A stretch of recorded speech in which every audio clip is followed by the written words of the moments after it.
Namo tassa bhagavato arahato samma sambuddhassa buddhang dhammang sanghang namassami. I pay my salutation to the Buddha Dhamma Sangha. I pay my salutation to Bada Bhanteji and most respected Bhanteji here, and blessings to all novices and upasakas and upasikas. Today we will discuss about the great qualities of Dhamma. So Dhamma has 6 great qualities. We will discuss on this topic today, and we will try to understand the meaning of these great qualities. So very first quality of the Dhamma is Swakhato Bhagavata Dhammo, which means the teaching has been perfectly enunciated by Blessed One. The Dhamma is well taught by the Lord Buddha. So how it is taught? It is taught in 3 ways.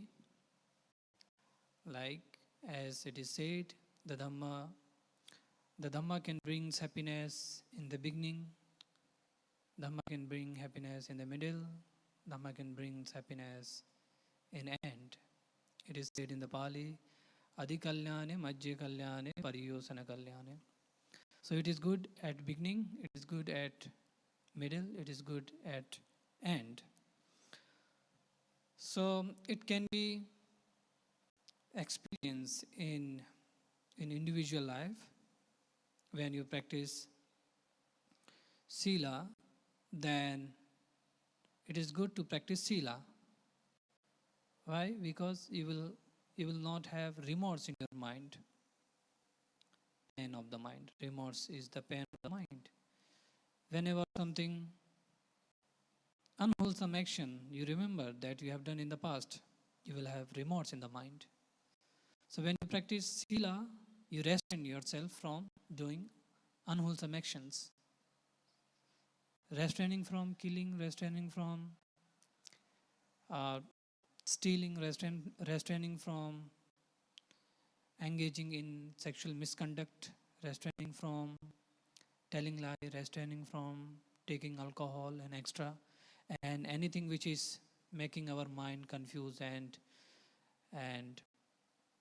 weak. So when you restraining from these, then mind experience happiness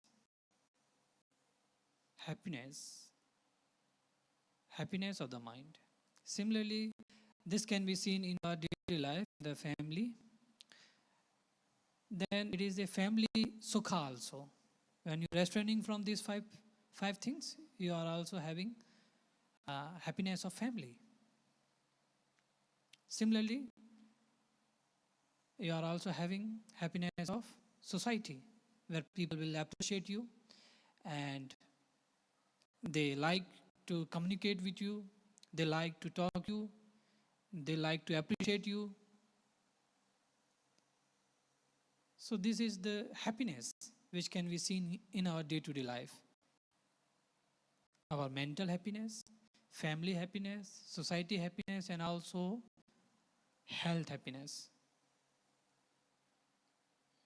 When you are not taking anything, like when you are not drinking alcohol or drugs or anything which is cause for our sickness, when you are not taking that, which is also happiness of body. So that is why the teachings of the Buddha is considered as, when you practice, it brings happiness in the beginning. And also, it also brings happiness in the middle. Like when you have good Sila, then one can practice meditation. So when you practice meditation, then it brings you lightness in the body, lightness in the mind. Happiness in the mind, happiness in the body.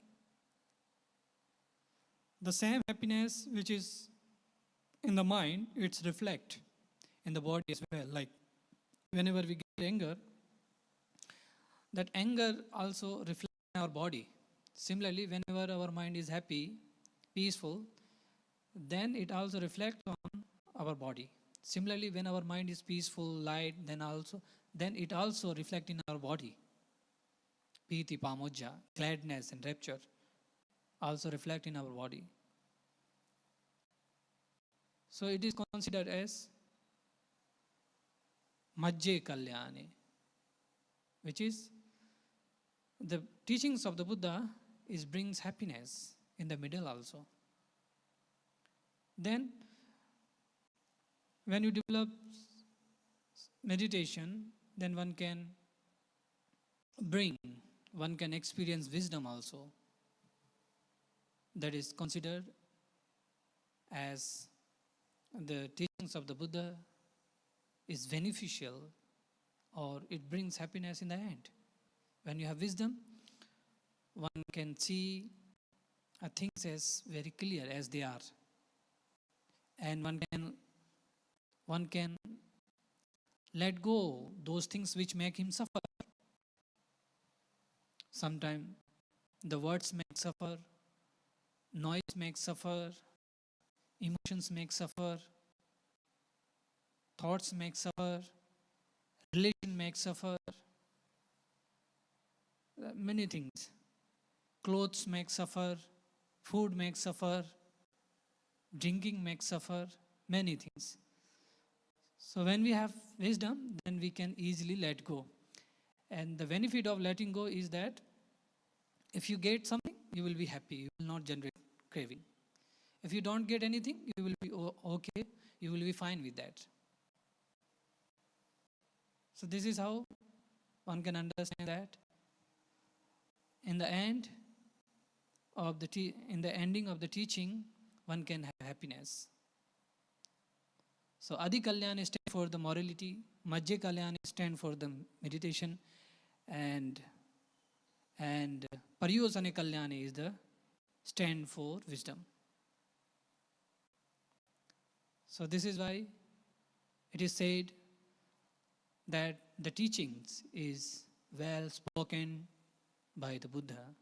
The teaching is well taught by the Buddha. Sakato Bhagavata Dhammo. And it can be experienced in different way also. In different ways also. So this is first quality. Then we have second quality, that is Sanditthiko. It is visible here and now. So for this, Lord Buddha gave example about how the Dhamma is visible here and now. So Lord Buddha taught in one of the sutta called Paribhajaka Sutta, Paribhajaka Brahmana Sutta. Lord Buddha explained that when you have good mind, when you have bad mind, then you intend to harm yourself. And with that mind, you can also harm others. This is visible here and now. And when you don't have that bad mind, bad thought, then you will not intend to harm yourself and also to others. This is visible here and now. So this point is more like in our day-to-day life, in our day-to-day behavior, in our day-to-day action. But when you go into the practice of Dhamma, so Lord Buddha gave one more example in one of the sutta called Upavana Sanditthika Sutta. The Lord Buddha explained that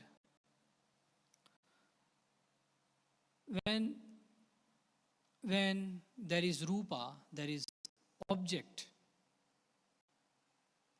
and then you experience with that object, you experience greed, you experience lust. So whoever is wise person, when he see like this, that with the object, visible object, there is lust or there is greed. So, seeing this, he understands that there is lust.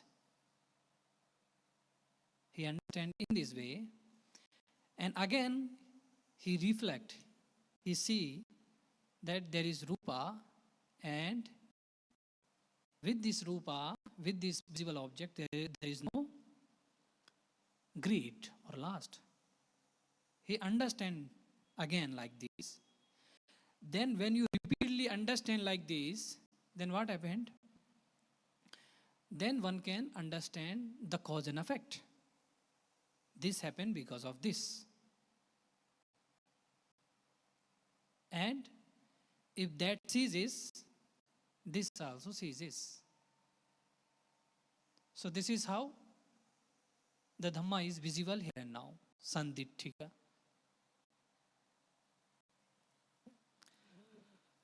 Then the third quality of Dhamma is akaliko, which means it has immediate result.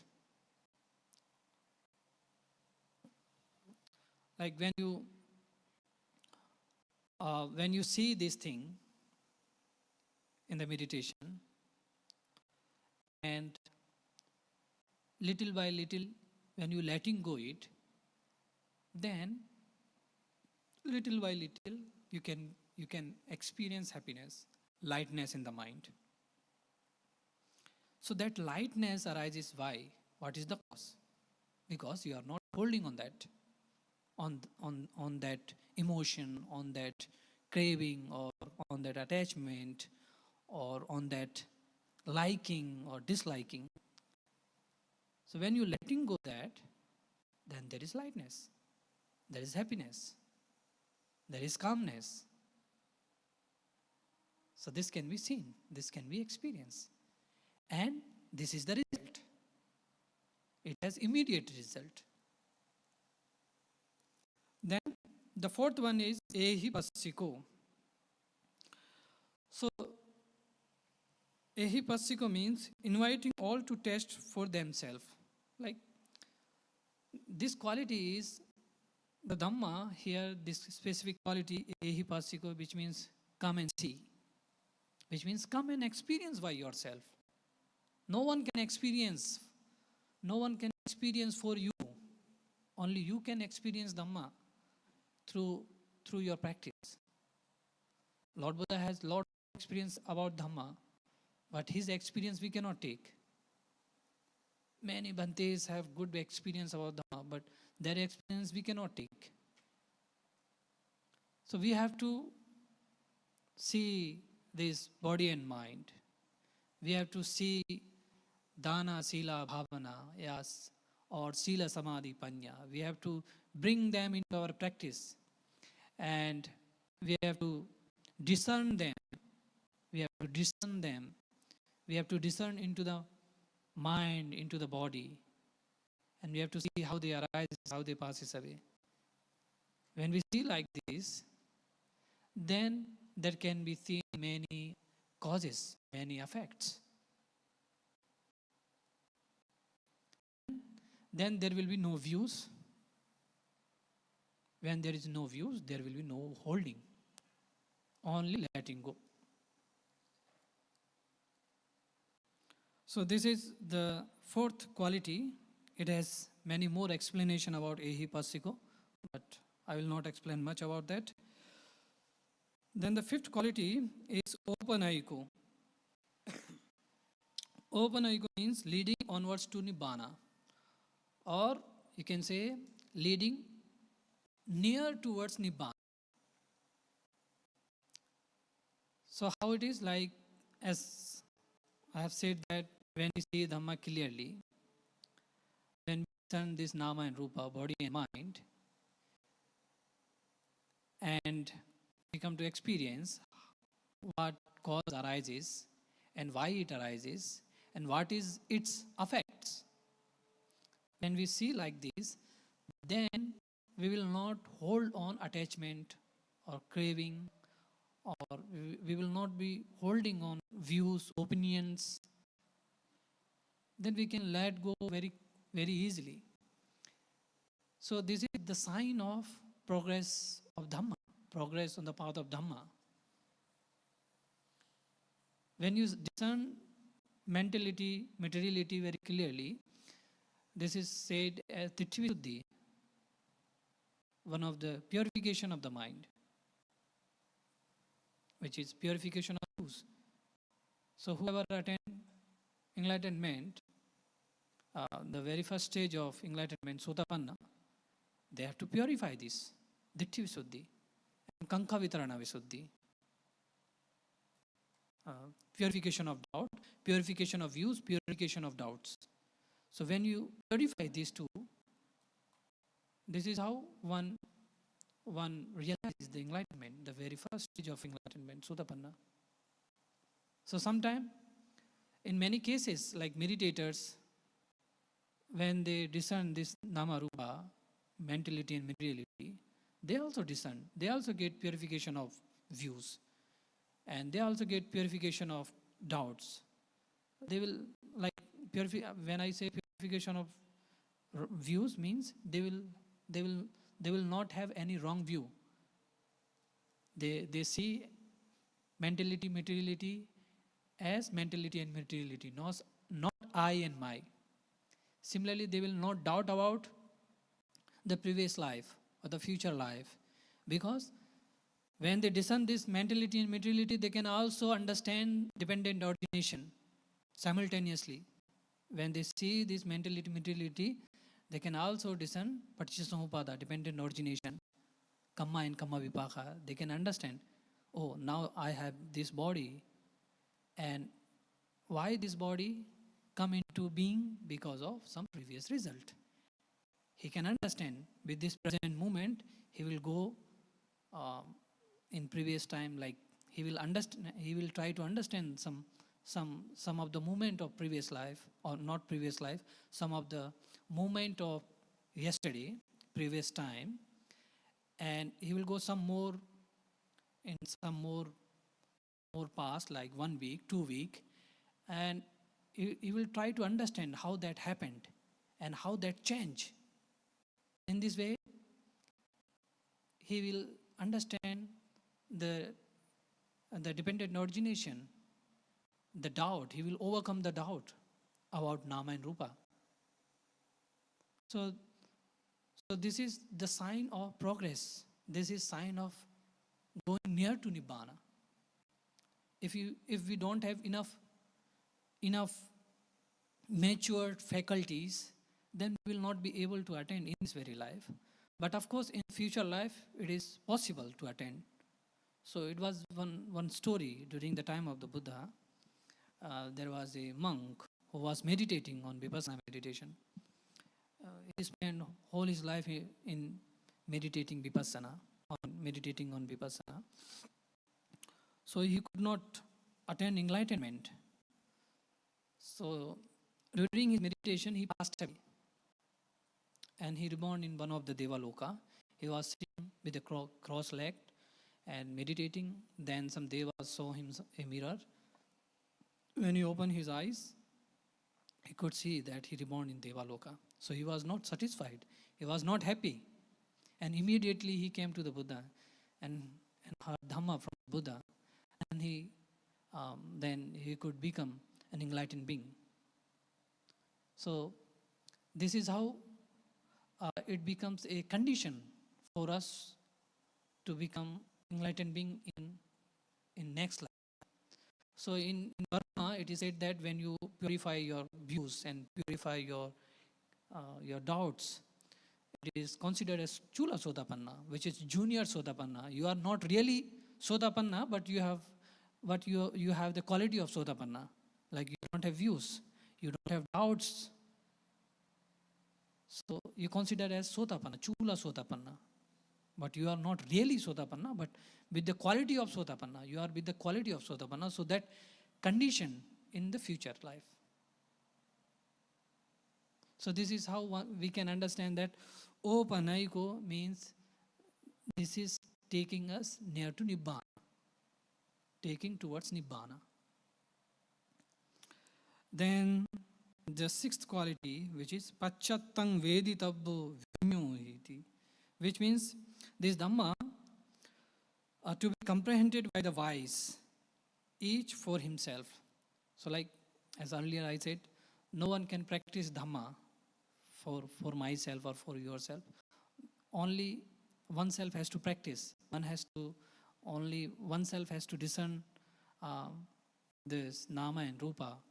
Then one can letting go of this craving, attachment, views, opinions, doubts.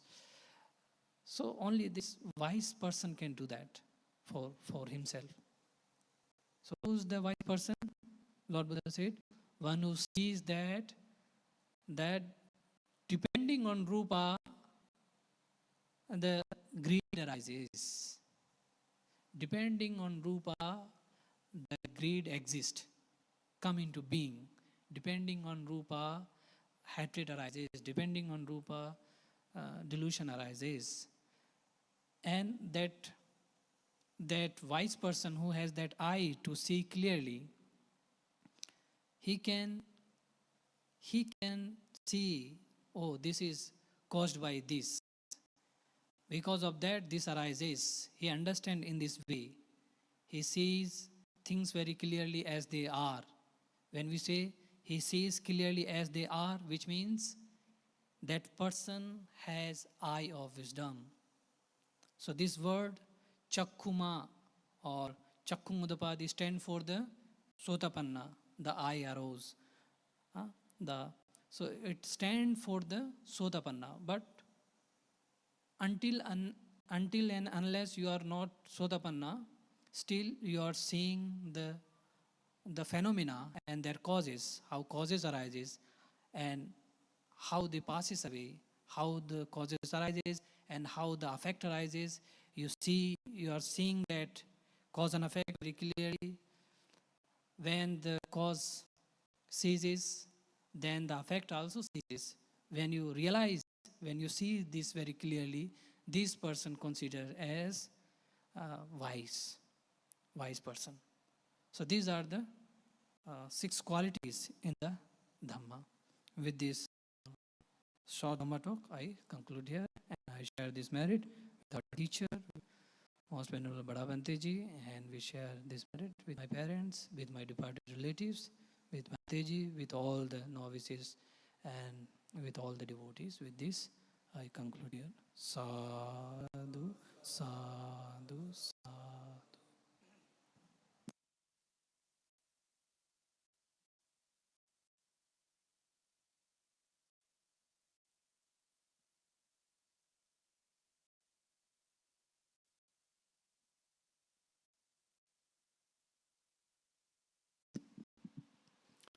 So,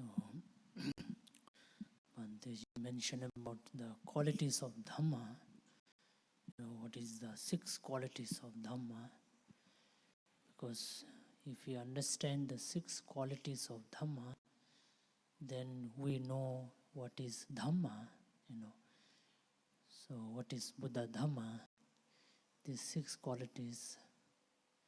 And these 6 qualities you will come across the scripture. If you read scripture, there is always a lot of mention about these 6 qualities. And you will see across very often you will see. And this generally comes under faith or confident. How do you have confidence? So when you know Buddha, when you know Dhamma, when you know Sangha, the quality of Buddha, quality of Dhamma, and the quality of Sangha, Sanghas are the saintly being, enlightened being, And Sangha also includes not only monk, but when you talk about Sangha, we talk about the Arya Sangha, Mahasangha, which will include both a monk and also upasaka, upasikas who are enlightened. What will happen? You will have some fight, some unpleasant conversation, there will be suffering. That is one of the immediate. But if you are compassionate, kind, then there will be good thing, good happening. There will be blessing. And if you just mindfully look around in yourself, then you will see within a very short period, not even 24 hours, within that, you will see the repercussion of your own mind, the way you allow your mind, you see, the way you allow your mind to function, whether in a negative way or in a positive way, wholesome, unwholesome way. You will see the repercussion, the result, experience within 24 hours. Not even 24 hours, like maybe some. In fact, the moment you have the mind, any kinds of mind, you start already feeling the experience of it, how it is helping you. If you are kind, from the moment you are kind, you start already feeling happy. It's as simple as that, If you're more kind, you're more happy. If you're more irritated, you are more miserable. You see, it's very simple. You see, so it's those kind of things. Sandindiko, akaliko, timeless. Akaliko, timeless, which means this Dhamma, which is timeless, which means it is applicable, relevant in all time. 2,500 years ago, 2,500 later, it is all applicable. It is not time relevant. It is beyond time. The Dhamma, it is always applicable. Because our human mind is always same. Despite some changes outside, actually there are some changes happen outside, like technology and all. Then we think, oh, those people were different, these people are different. It's not, it's just same. Just that externally we have changed, but internally we are all the same human being. How it was before, it is now exactly the same. Not an inch less, not an inch more, even millimeter, not even a millimeter less or more. It is what it is, it is same, the mind. So that's why it is, what Buddha taught is timeless, because sometimes people try to say, oh, what Buddha taught was relevant in those days. So Buddha came and brought some reformation in the society, Indian society. There was something happening and Buddha brought some reformation. Buddha was not a reformist, please understand. Buddha was not a reformist. He was not concerned about the societal norms, what the society is doing, because you can never come to a idealistic, perfect society. It's just not possible, because everyone has different views about the society. So Buddha is not for a reformist. He's dealing with the universal problem of human suffering. Human suffering, And when we say human suffering, it's not again about particular time, 6th century BC or 6th century CE, AD. It's not that. It's just our human suffering, So that's something, so therefore it is timeless. What Buddha taught is timeless. Maybe some of the cultural, and that's why Buddha never much interfere with the culture of the society, neither food nor cloth nor name nor any other thing. He was more concerned with the individual thing, and if you look at Buddhist scripture, there are a lot of individual conversation. There is a record of lots of individual conversation with people of different kind. So he was not like a mass. He was not always in the mass or mass movement or mass this thing. This mass thing started happening later, during when some bigger king, they thought the Buddha's teaching makes sense, so they supported it, and then it became a bigger it spread a lot. But primarily Buddha was lot of time focused on individuals. He would spend days for one individual. Even if one individual is, he will see, that whether that individual is ready or not, whether that individual has some kind of it is called a little dust in the eye. So he would see who has that little dust in their eyes. So he would teach them. For that, he would walk maybe one day for just one individual. He would walk the whole day for just one individual. So therefore, timeless. And then the next is ehipasiko. It's also very important. He says, come and see. No come and believe. Come and see. So you just see for yourself what I'm trying to tell, whether it makes sense or not.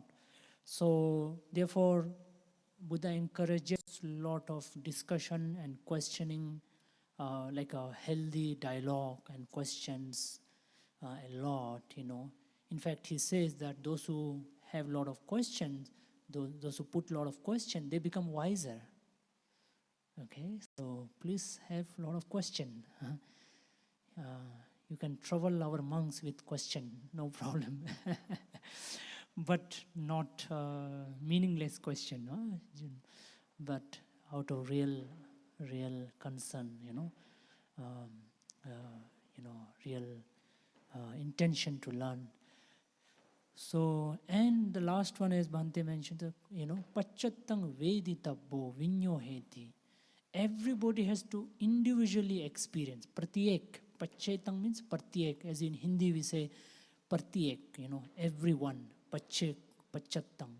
Veditabbo. Should experience. So as Bhante also said, Buddha cannot give you moksha, or Buddha cannot give you happiness. Buddha cannot give you, heaven or nirvana or liberation. He said everybody has to individually have to do for himself or herself. Buddha said, Akkhataro tathagata. Akkhataro tathagata. Buddha said, I just show the path. You have to walk. Akkhataro tatha. Tumhe hi kichchang atappang. Tumhe hi kichchang atappang. Tumhe hi, aapko hi karna hai. Atappang. Akkhataro tathagata. Buddha only show the path. So Buddha is a teacher who shows the path for our enlightenment, happiness, joy, and liberation, And Nibbana is nothing. When we talk about enlightenment, liberation, it is nothing but highest happiness, Paramam Sukham. Buddha called it Nibbanang Paramang Sukham. Ultimate happiness, the highest happiness. So it's all happiness, the more happy we become. But Buddha said, I can just show the path, So please keep this in your mind that, so therefore we don't pray Buddha, oh, give me happiness, give me, enlightenment. We ask Buddha how to be happy, how to be joyful, how to become enlightened, how to, get things. So it's all about asking, And Dhamma is the way, just a way. Buddha compared the Dhamma with the boat, to cross the river. So Dhamma is just a boat to cross the river from this side to another side. Let's say this side there is a lot of problem, difficulty, right? So you want to go to that side because that is much safer. So you need something, you need a way. So that is the Dhamma, So this is the quality of Dhamma Bhante has mentioned.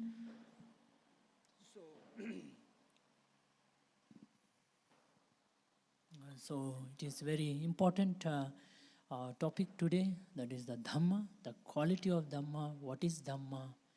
What are the characteristic of Dhamma, what are the nature of Dhamma, what Dhamma exactly is, and what Dhamma does to us, So that's the teaching today. So,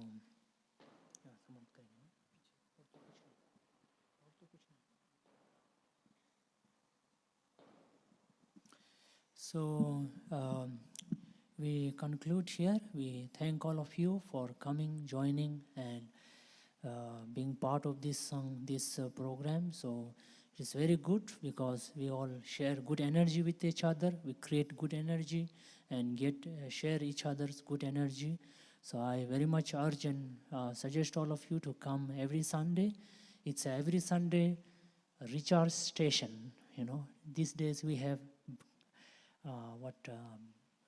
electric vehicle, right? That requires some gas station, no? That requires some kind of power. So you take all the power every Sunday for the rest of the week, Monday to Saturday.